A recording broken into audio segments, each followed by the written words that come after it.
নমস্কাৰ সকলোকে।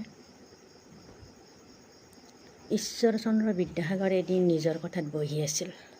এনেতেই এজন মাতাল মানুহ তাত উপস্থিত হ'ল।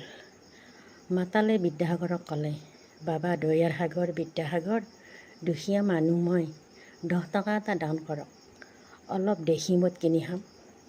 বিদ্যাসাগৰে ক'লে, আঁতৰি যোৱা, মই কোনো মদাহীক টকা নিদিওঁ। মাতাল মানুহজনে ক'লে, সেইটো কথা কেনেকৈ হ'ব?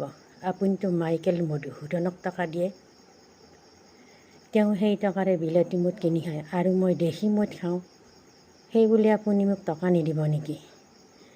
বিৰক্ত হৈ বিদ্যাসাগৰে ক'লে, তই এই দেশী মদ কিনি খাই কি কৰিবি? নিজৰ তিৰোতাক অত্যাচাৰ কৰিবি আৰু বাটে বাটে চিঞৰি ফুৰিবি। মই মধুসূদনক টকা দিওঁ সঁচা, মধুসূদনে দেশী মদ কিনি খাই কি কৰে জানা? মধুসূদনে দেশী মদ কিনি খাই মেঘনাদ বধ কাব্যৰ দৰে এখন কিতাপ লিখিছে। তই পাৰিবি?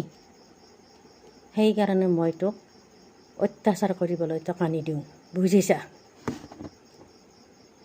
ধন্যবাদ।